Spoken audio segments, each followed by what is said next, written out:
she came to my uncle's house, which is her father. She came to his house, and then she left that same day on Sunday to go back to Xavier, wherever they were. I'm not sure if they were at their mom's or what, but she went back to him, and then we never heard anything after that from her again. That was Luke Locklair. I'm sure you heard the concern in his voice, and I'm sure that echoes the concern that the whole family has of missing person Ciera Breland Locklair.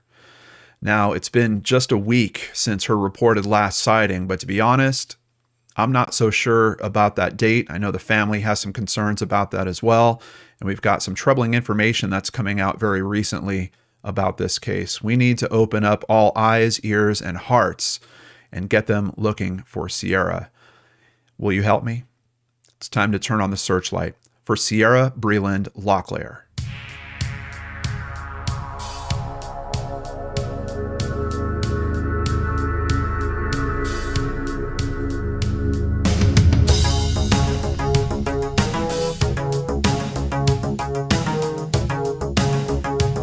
Welcome back to Brainscratch Searchlight. I'm John Lorden. Thank you so much for caring about these cases like I do. And before we get started today, I want to give a big thank you to Kelsey over at the websleuths.com community. Kelsey also does a little writing on my show, Seriously Mysterious. She reached out about this case, said, John, we really need to help raise exposure. She had already made contact with Luke. Luke said, yes, please do. So that's how we got here today. Big thank you to Kelsey for that. Starting with a Facebook post from Luke, this one on February 28th at 11:20 p.m. And let me just say, Luke has been working very hard trying to raise exposure to this case, and he's got a very good point. Basically, we have two areas that seem kind of focused on giving some exposure to this case. And to be perfectly frank with you guys, I'm not seeing very deep investigative reporting going on with this case at this point. Most of the articles are basically just echoing press releases that have been released from the Carmel Police Department. But we've got a few examples where we're going to get just a little bit more information. I'm going to try to string it all into one cohesive story where we give you guys the most detail that I've seen out there, because really this story right now is just bits and pieces scattered all over the internet and even through various television news segments. But let's go ahead and get started with kind of the basics from the Carmel Police Department. The Carmel Police Department is requesting the public's assistance locating Ciera Breland Locklair. She's described as a 31-year-old white female, 5 feet tall, 120 pounds, with blonde hair, last seen wearing a black top and purple shorts. She was last seen on February 25th, 2022, between 10 and 11 p.m. in the 14,400 block of Baldwin Lane. So I know we haven't even talked about where this is taking place yet. Let's go ahead and get that out of the way. Carmel, Indiana. It's a suburban city in Indiana, immediately north of Indianapolis. It has a population of just under 100,000 people, and it spans about 49 square miles. It's bordered by the White River to the east. Now, this case is kind of interesting because, quite honestly, that is the reported last contact, but her family is very much questioning A, where that information is coming from, and B, if it's actually even true. And that's throwing a real hard consideration into this case. There's a very good chance that the last reported date isn't actually correct. And if that's not correct, and we're putting that out to the public asking for help, is that affecting the progress in this case? It possibly could be. So just taking a look at the neighborhood that is the last reported location, we can see this is just a nice looking family neighborhood in Indiana. And unfortunately, even if we kick out to the satellite views on this, there's just not a whole lot for businesses or opportunities to try to have cameras pick up what's going on around here outside of potentially personal security systems, doorbell cameras, or something of that nature.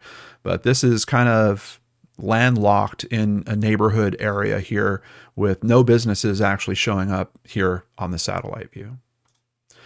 And what about Ciera as a person?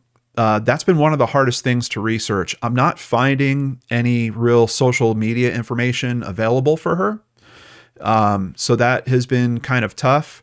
I have found a way to research a little bit about her and found out about her career life, which seems like she was on a very successful track. But to talk about Ciera as a person, what her interests might be, what areas she might gravitate towards, things that might be helpful in terms of this type of case, I don't have a ton of information. And quite honestly, none of the other news agencies are really getting that level of detail as well. There is a post here from Shelby Caitlin, gives us just a little bit of insight, and I think that's really important in a case like this. No family wants the call that their loved one is missing, but this is the reality that my family is facing. She's a loving mother, friend, and all-around good person. She volunteered with Atlanta's youth and worked as an attorney. Please share her picture. Anyone with any information, please contact authorities. All we want is our girl home safe. Anyone between Georgia and Indiana, please share. And that's once again kind of leading towards an important note that Luke is trying to make about this case as well. We've got two locations that we're going to become concerned in, and they're not exactly next to each other. We've got some states that are in between them as well. So Luke really wants to help raise exposure to that whole area. We'll get into more details about why we're talking about a second location and what those other states might be as we go through this. But in terms of trying to research Ciera, figure out who she is as a person, there's a lot of hits in terms of her professional career. Here at findlaw.com, we see a posting for her, Ciera N. Locklair from Atlanta, Georgia. From what I understand, her family is primarily from the Georgia area. She moved to Indiana recently. So we don't really have good information on what that change might have been, why she moved to that particular area. But I am finding a lot of taps for her being a lawyer in Georgia. Here we have a posting at the state bar. It's showing that her education is Florida State University. I was trying to be super, super careful because I don't know how common her name is. So I'm trying to show you guys the hoops that I went through to make sure I got the right person. I've got a picture of her here. I know her middle initial is N. Here we have a listing for Ciera Nicole Locklair saying that she went to FSU. Here at the Georgia Bar, .org, we see an email address that includes a company name that actually ties into an article that was literally just came out about an hour ago. And we can see that Ciera Nicole Locklair, her email address is Breland. So this is all lining up to be the right Ciera. We just want to be very, very careful because quite honestly, we're going to be talking about someone else in this story. And there's someone else with his same name that's out there as well. So we just want to be extremely careful with the information and how we're presenting it. But over at Hall Booth Smith, a law firm, they have an article from February 1st, 2017 that talks about Ciera, gives us just a little bit of her professional background as well. Hall Booth Smith is pleased to welcome attorney Ciera Locklair to the Atlanta office. Ciera graduated from the University of Tennessee with a BA in English Lit. Ms. Locklair received her JD from the Florida State University College of Law. Ms. Locklair's practice concentration is litigation in the areas of government liability, employment, products liability, civil rights defense, and premises liability. She's worked on general liability as well as high exposure matters and complex e-discovery throughout Georgia. During law school, she worked as a law intern for the Florida State Law Public Interest Law Center, where under supervision, she represented clients with Social Security matters. Her representation included, but was not limited to, initial filing with the Social Security Administration, appeals process, and handling the hearings before the Social Security Administration. Also a member of the Journal of Land Use and Environmental Law, Ms. Locklair is admitted to practice before state and federal courts in the state of Georgia and Tennessee. This is a full-service law firm. They have 12 offices, several offices in Georgia. Interestingly, no offices in Indiana, but it seems like she jumps law firms a little bit earlier in her career, but you can hear we're talking pretty high level matters that she's dealing with. And it really seems like her career, she gets out of school and just hits it and is doing extremely well. We have another article pop up here, this one from 2019, about her joining a different firm. Joining the business litigation group in Atlanta is Ciera Locklair. She joins as an associate, defends clients in a variety of complex commercial litigation disputes, trials, and appeals. As part of a national trial team that routinely defends high-exposure jury trials with multi-million-dollar demands, she has assisted in parachuting into more than 50 multi-million-dollar matters already set for trial. Sounds like she is an amazing attorney. And as a matter of fact, I found a few articles. We could see one here over at law.com. There's a picture of her. Once again, I think she's at a different law firm at this point. This is in 2019. And there was a write-up about her on a publication put out by the Georgia Bar. The write-up isn't about her in particular. She's mentioned in the write-up. It's really more about Robert Shannon Jr. here, but you can see she's also made the photo. Just about an hour ago, we finally got confirmation that that information, that email address that I found, that seems to be her current employer. Over at fox59.com, Ciera's employer at Gordon Reese Scully Manzacani, a law firm, told Fox 59, "Speaking for the entire GRSM family, I can express that we have been deeply concerned about Ciera's well-being over the past week and have been doing our utmost to assist both the local and federal authorities, as well as Ciera's family, in determining her whereabouts and helping in any other ways we can. We all pray for Ciera's safe return and remain at the highest level of vigilance pending resolution of this extremely troubling situation. Anyone with any possible information about Ciera's whereabouts is urged to contact the authorities immediately." And of course, we've got the number on the screen. We also have some numbers in the description box down below, including one for Crime Stoppers if you do need to remain anonymous.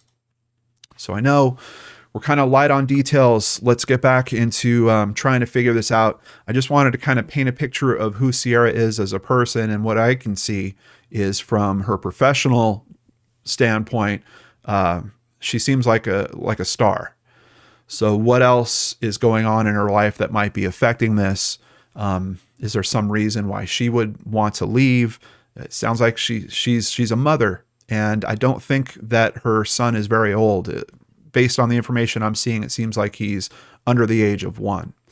The man that she's married to, I believe, has other children from previous relationships. So there's probably a bit of a blended family situation going on there. I don't know if any of those children are actually living with him. And quite honestly, I'm not 100% sure on that information because, like I mentioned, there's another person with his name living in the same area. A lot of the court records that I've been looking into don't have the middle name in there so that I can make a hard distinction, or a birth date so that I could really be 100% sure.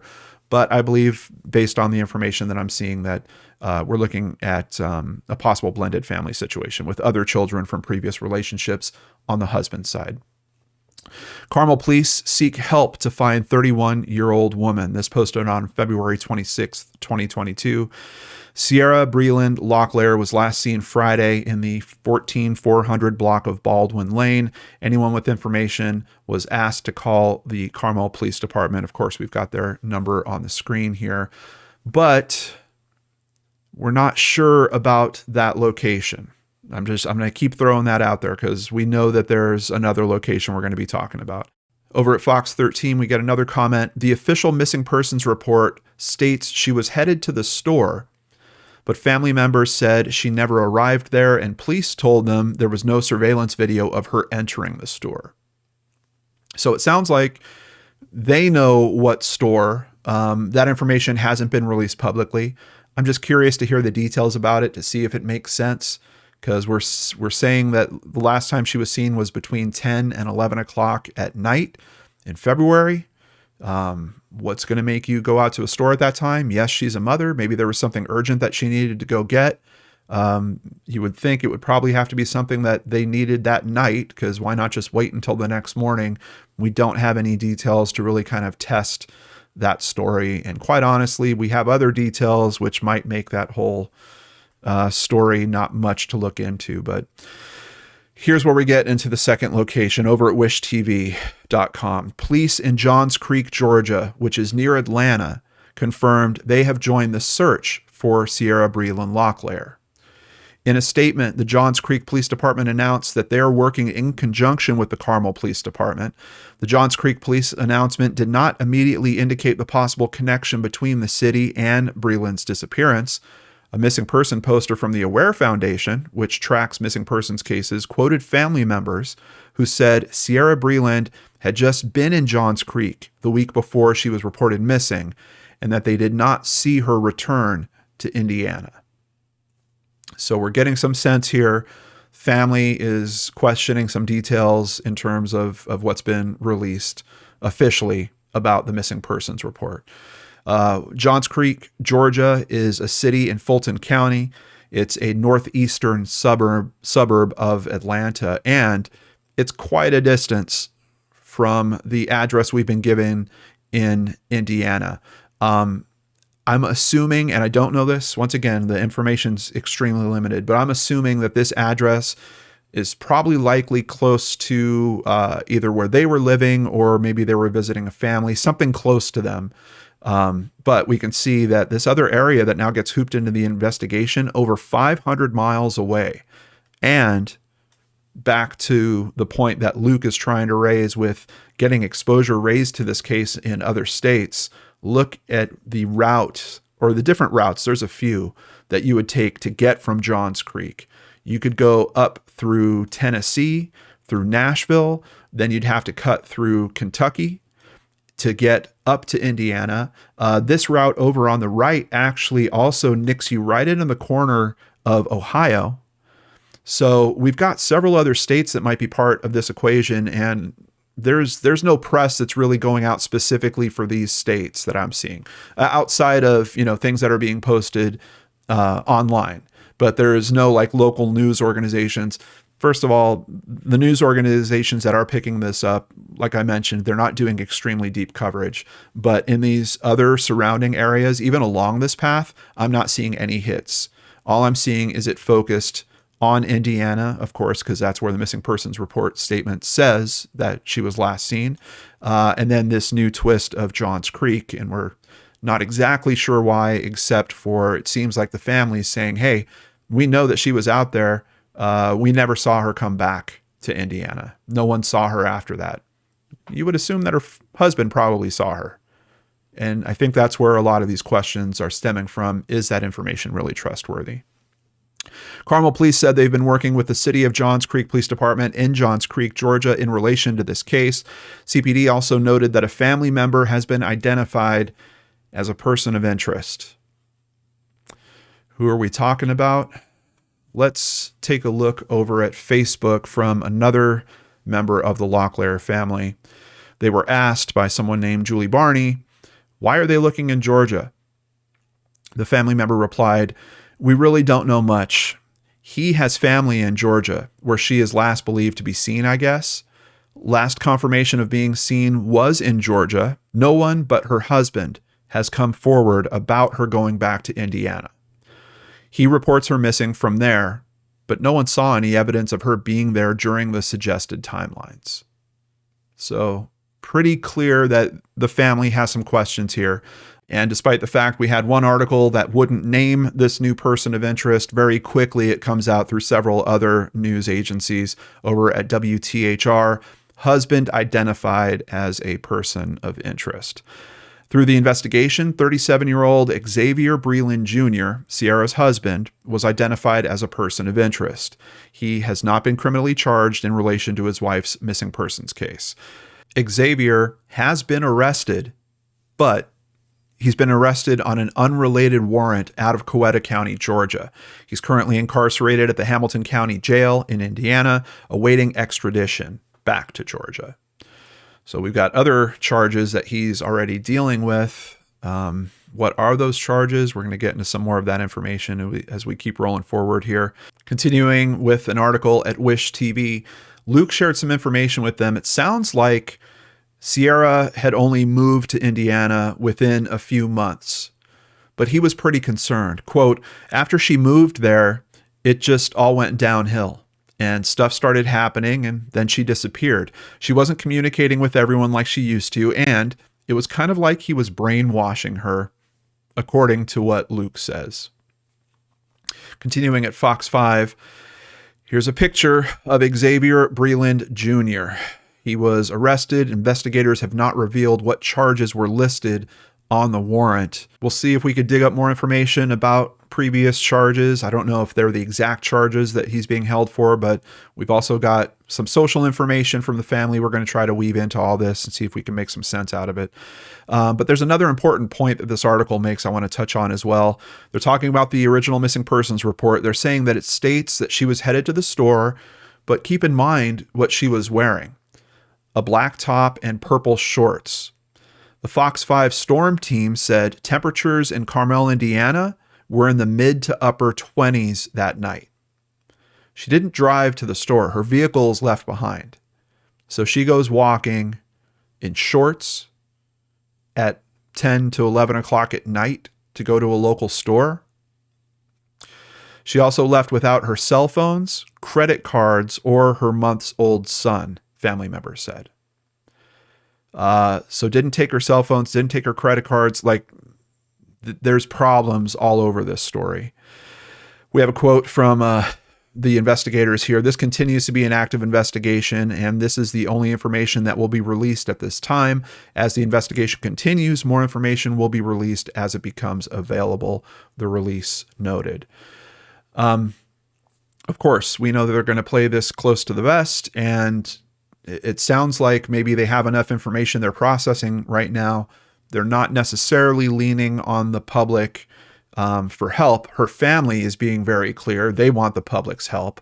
And I've thought of a few different points that might be important that could help with this case. We're going to get to those by the end as well. But let's take a look at Xavier and just what types of criminal records we might have around him. Now, I just want to be careful about how we present this information because, like I noted a few times in the video already, there's another Xavier Breland that lives in Indiana.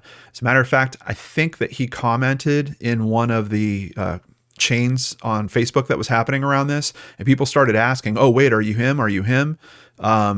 So we want to be super, super careful. There's another guy out there, just happens to have the same name. I don't know if he's a family member directly related or not. But here in the records that we could see, I'm looking up court records basically in Indiana, Xavier Valencio Breland, that is the one that we're talking about here today. You can see some of these records don't have his middle name or a middle initial. Some of them do, like here. So we can get a little bit of a sense of what's going on. But honestly, some of these charges pretty old. This one's from 2004 for residential entry, resisting law enforcement, and criminal mischief. We have another one from 2004, but we're not 100% sure. This one says burglary, theft, or receiving stolen property. We've got a handful of speeding tickets. This one, I'm not positive if the V is for verses, so I don't think that's tied to his name actually, but this one seems pretty clear. Speeding ticket doing 75 and a 55. This one's clear. Another speeding ticket doing 50 and a 30. Up here, not so clear, but it's another speeding ticket, another speeding ticket. I wouldn't be surprised if those were all him. I mean, we see enough of a trend with the speeding tickets, and we know that this one back here, something serious happened back in 2004. But of course, there's something current. There's other current charges. Over at timesherald.com, this is a listing of grand jury indictments. So information that's been presented to the grand jury that then the grand jury reviews and says, yes, go ahead and process this case. Quick editor's note here on the website: charges filed against the defendants are subject to change or be dismissed by the state. The indictment of a person by a grand jury or otherwise is an accusation only, and that person is presumed innocent until and unless proven guilty. We do have him show up here, Xavier Valencio Breland, one aggravated stalking offense. And this one is from March 2021, just about a year ago. Now, there's another listing that comes up, and I don't know if it's directly related to that same one, because this is saying the offense date is March 11th, 2021. Here at the Georgia Gazette, they're noticing another listing for Xavier Breland. This one says the date of booking is June 2nd, 2021. That one is for aggravated stalking. So it might be the same occurrence. I'm not 100% sure, but of course, talking about a missing persons investigation, family questioning the husband's information, looking into the husband and seeing that there's, aggravated stalking charge. I can tell you, I also did some other searches in Georgia, saw a couple of occurrences where they look like they might have been referred to domestic violence judges. Another few occurrences that went to family law judges. There's some issues swirling around this guy for sure. Does that necessarily, tie him to the disappearance of Ciera? We don't know. I'm just trying to share with you guys the information that we're finding as we're finding it. And this is a weekend. We're very, very early in this case. But here we do see the booking information for his current hold at Hamilton County in Indiana. Really no new information we can get from here. He's 6 feet tall, weighs 139 pounds. It looks like they're not giving him any option for bail. And they're noting here that he has warrants for arrests from out of state. Over at the Atlanta Journal-Constitution, just another interesting note. In Coweta, Xavier Breland has been wanted since 2021 on charges of aggravated stalking, violation of a temporary protection order, and harassing communication. Now, I did see charges from Georgia around this, maybe not this protection order. I've actually seen what I think is a few different protection orders related to him, and not always in the direction of trying to keep him away from people, but I actually saw some that were going the other way, where he was saying that other people might have been harassing him. It's very easy to understand why this family is so concerned. It's also a bit of a question with Ciera having the background that she does. I'm sure at most of these firms that she works at, she could pretty easily do searches and look into someone's background. Kind of interesting that she would wind up with a person that has a record like this. There's a lot of hits on this guy that I was able to find in a very reasonable short amount of time. And quite honestly, if you throw a couple bucks towards it, you'd get stacks and stacks of paperwork that could probably keep you reading for days about each of these different occurrences. I know love works strange, but it's just very interesting to me that you have someone. I could see why he would want to be with a lawyer. I'm just struggling a little bit in terms of understanding the other direction, but love does work in strange ways, certainly. Continuing at crimeonline.com, search expands across state lines. I was hoping that this was going to be something that leads to kind of what Luke is asking for. Hey, we're finally going to get some exposure and try to get some help from the other states. Not exactly, but we do get some additional information that can kind of help us understand a little bit of a timeline on this. Fox 5 Atlanta reports that she visited with her father in Georgia on February 20th before returning to Indiana to be with her husband, Xavier Breland Jr., who has been named a person of interest in Ciera's disappearance. So we know she's family, and from what I understand, she has a lot of family in Georgia. She's last seen by them February 20th. Then, of course, we have the information come in. Based on the information that I'm seeing on Facebook that's being reported largely by her family, it seems like Xavier is actually the one that calls in the missing persons report. And he's, based on what I'm seeing, we have to kind of put this in, this is social information. So not quite rumor territory, but just a step off of that. Based off what they're saying, he reported it a day after he said he last saw her. So you would think if he last saw her on Friday night, somewhere between 10 and 11 p.m., on Saturday at some point, at the most possibly Sunday, he decides to report it. But keep in mind, we've got family members that are questioning that time frame, and for a very good reason. Let's get into some of their information here and see if we can understand things a little more. Now we have Chris Cowan here, and I am seeing, I don't know if it's a leg of the family. There seems to be a leg of cousins that have the last name Cowan, because I'm seeing another one that is sharing a lot of information about this case. But I just want to be very clear with you guys. these sources are, these are posts on Facebook. We're not looking at news sources at this point. So I've kind of given you the information that we could lean on a little bit.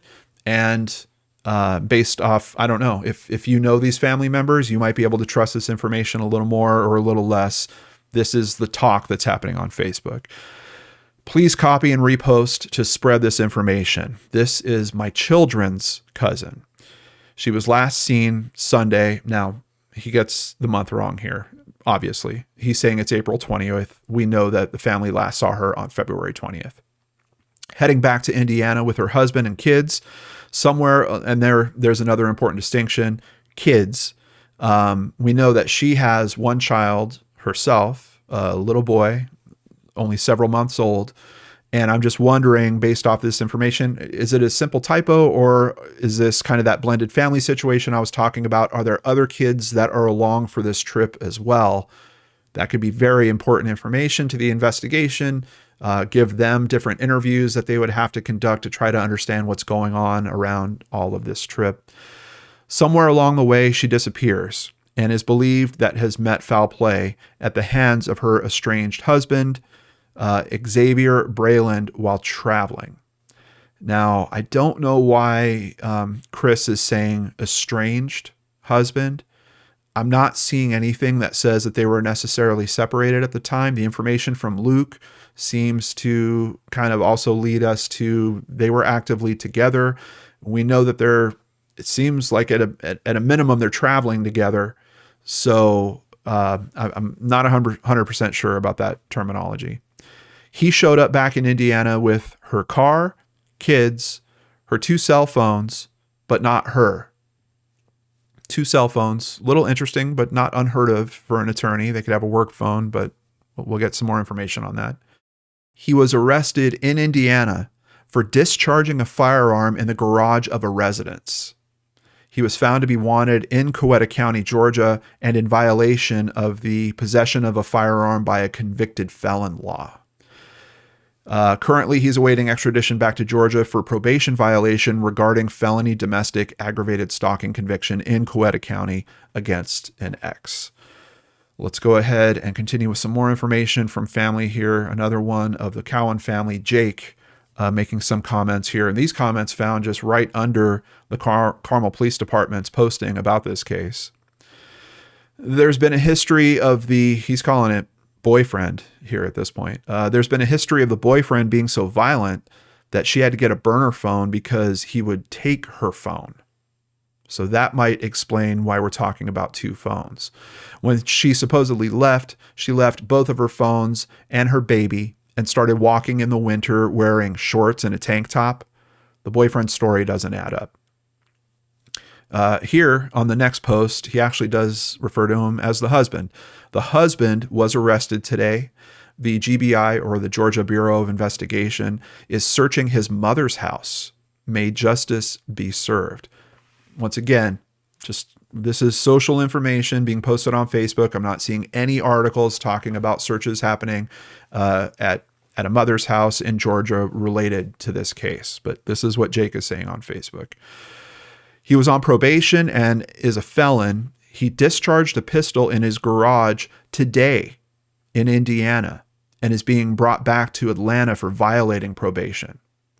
So that pistol discharge, that's a current thing. Jake is saying that happened 2 days ago.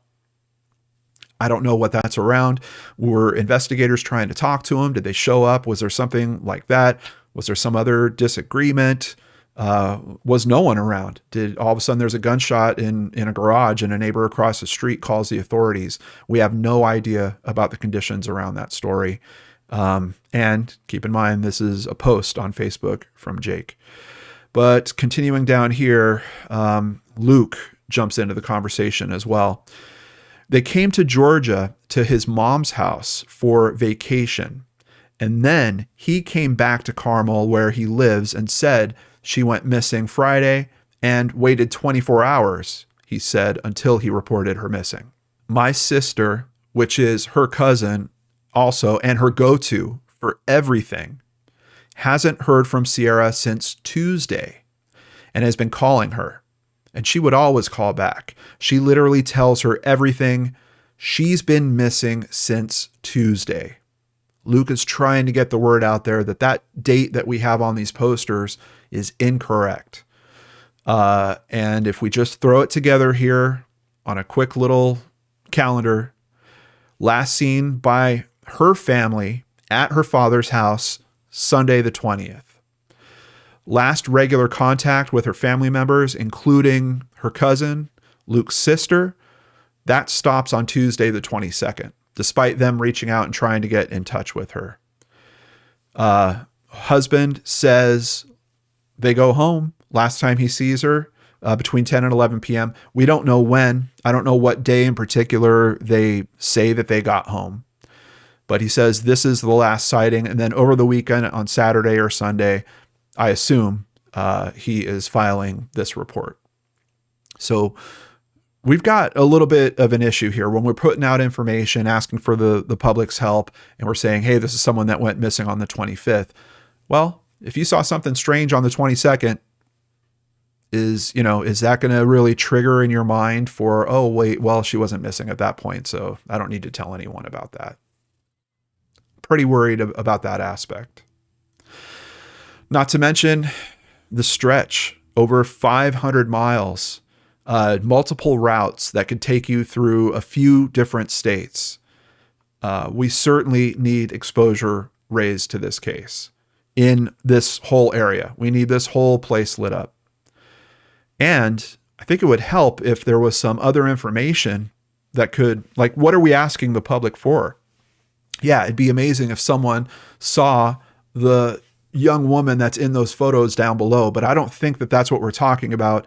If we have a drive going across all these different states, what's the easiest way to try to identify them? So I've put together just kind of 3 quick thoughts on what I think are the most helpful thing to help progress this case. The first is one that I'm sure law enforcement's already looking at. Cell phones. All right. So regardless of what they are, if it's a work phone and a personal phone, or if it truly is a burner phone, which, by the way, if it's a burner phone, and especially the way that Jake was talking about it, her husband probably wouldn't have known about it. But regardless, 2 phones. We know she's communicating with family. She goes out and sees them. And she's having regular communication with her cousin. And then that stops. So it seems like the phones more than likely are with her during the trip, at least. Can the pings or GPS information be checked for those phones or the accounts associated to those phones, and the locations tracked? And then you start looking at that for, hey, are there any gaps in time where this phone sat at a particular location for a period of time? On top of that, of course, now that we have a person of interest that we're looking into, what about his phone? Now, I don't know if being a person of interest is strong enough. I don't know if investigators can go to a judge and say, hey, we want a search warrant for this guy's phone. He's a person of interest in the case. I don't know if that gets it done. So I'm not 100% that his phones would be accessible like that. Her phones, same thing. I'm not 100% sure. Kind of depends on who the account is under, at least for her personal phone. And for the burner phone, I don't know how easy those are to track just in general. So some challenges. But knowing that the phones were left behind, the burner phone was left behind, I would like to think that they were able to take that and do some analysis on it. Maybe that could be helpful for trying to determine locations. But just once again, I want to mention that side note, though. If she had this secret burner phone because he was taking her phone away and being too controlling, and if we assume that what the family is saying, that there's some validity to it, that she never came back to Indiana, we know the phones did. So it seems like at some point during that trip, he does learn about that burner phone. Just another consideration to keep in mind. Something I think is really important, and especially when you're looking at this map and you're talking about over 500 miles, you're talking about multiple states. We're already having challenges because the missing date isn't quite right. Identifying when that trip was made and releasing a description of the car publicly, I think would be extremely helpful. So if the family knows, hey, we stopped talking to her on Tuesday, we got to fix those posters, bump that date back to Tuesday, and hopefully get a description of what is the vehicle that they took. Family saw her on Sunday. I would like to think someone noticed what car it was. Was it her car? Was it his car? Some form of description about that vehicle. And then if we could get some kind of time frame publicly known, I mean, we have a range, right? So we know from between that week, from February the 20th to February the 27th, if we knew what car in particular we were talking about, we could ask all of our brain scratchers in these different states, please raise exposure, share this video, and then ask the public in those states, have you seen this car? Did you see this car on this particular week? Did you notice anything strange about this car? Even if law enforcement is already hot on the heels, like if let's assume they're getting all the best information they can from the cell phones. Don't you think there's still some aspect where social information from witnesses that might have seen something at those locations might be important? And wouldn't it be easier to source that information closer to the event? If we get, like, let's say they're doing analysis on all this GPS information. Yeah, it's going to take 3 or 4 months. Then they finally ratchet it down to, okay, we know that it was on Thursday. So we're going to put out a message to the public and say, we're looking for information. Do you remember 3 or 4 months ago on a Thursday seeing a red car or whatever the car description is? It's going to be harder. The longer the time passes, the more the memories fade. And that's, I think it's really, really important to get some form of car description out if they really are thinking that this is what we're talking about, that something bad happened on this trip and she never makes it back. That's at least what I'm feeling about it. Finally, point number 3, just got to clear up that time frame. Got to clear it up. If we can't trust the last sighting, and that's assuming that it came from Xavier. Once again, I didn't read that from an article. That came from kind of social information. We need to get the posters updated with the correct date. We could be asking the public for information and giving them incorrect details that are literally invalidating the information that they might have. Because they might just say, hey, what I remember is weird from Tuesday, but this girl wasn't missing till Friday. That can't be it. And it just never gets reported. And then, of course, just as a bonus one, what Luke has been pushing for, I've seen it mentioned several times in these articles, they need to expand media coverage in the other states that are along this path as well. That's a big reason why I wanted to do this video today, to try to help with that. Because, this video doesn't have any limits in terms of broadcast signal or anything like that.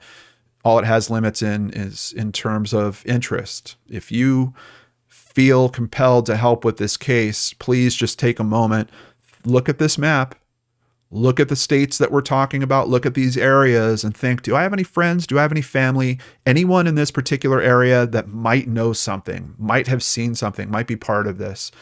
We need to raise exposure out here. And quite honestly, we even need to cover Indiana and Georgia harder with this case. Because like I mentioned, this case is it's broken into pieces all over the internet. There's not a lot of solid information all consolidated in one place about this case. I want to thank the Aware Foundation. They're always doing very good work. Very happy to have been a friend of theirs through social media for years at this point. And here is their poster on the case. We're looking for Ciera Breland, age 31, hair blonde, eyes brown, standing at 5 feet tall, weighing about 120 pounds. Also, huge thank you to the Web Sleuths community. Please, if you want to talk about this case, you can talk about it in the comments down below. You can also reach out to Web Sleuths and share some more information there. And I want to thank them for giving us a little kickstart in terms of the research that I needed to do for today's episode. One of the links in particular came right from Web Sleuths. I really appreciate them. There is a little conversation happening on Reddit, but quite honestly, all I'm seeing is them complaining about the news coverage, which I agree. No real national news coverage happening on this case yet. The local news that is happening is extremely thin. This case obviously needs help. This family really needs help to figure out what's going on with this case. And keep in mind, we do see people close to the investigation named as persons of interest. That's not the same as being called a suspect. And we've even seen cases where people could be named a suspect and then new information comes into play and it just completely changes the focus of the investigation. There's weird things going on with this, no doubt. And there's a lot of questions that need to be answered, I think, to help figure out what direction the public should be, how we should be trying to help law enforcement with this case. And it seems like law enforcement's aware of that, and that's why they're really being extremely tight-lipped. They're sharing just the basics of a missing persons case. I just really hope, if anything, they'll have some consideration, if they really are listening to this family and the family's concerns, that something could have happened on this trip. That drive back might be important, and putting out the information to enable the public to help them put the pieces together of what that trip might have entailed, I think is pretty important. And like I said, even if they get to the point of figuring it out through GPS information or cell phone towers or whatever, I think they're still going to have to put the same call out, and doing it later, I don't think is going to be better. That's just where my head's at with it. But what do you guys think? Let's talk about that in the comments down below. Before I end today's video, I want to thank some people that are helping to support the channel here. We've always run limited commercials since we started doing this 7 years ago. We can't do that without your support. So a big thank you to new patron Melissa Clark. I also want to thank Diane S. for increasing her pledge. Thank you so much, Diane. If you would like to help support the channel, visit lordandarts.com, where you can sign up for Patreon, sign up for PayPal, buy merchandise, or even just buy us a coffee like Ariana recently did. We really appreciate your support as we try to help these families in these tough situations. I can't do it without you guys. Take care, have a nice weekend, stay safe, and we'll see you again on Monday with a brand new episode of Case Cracked right here on the Lord and Arts channel.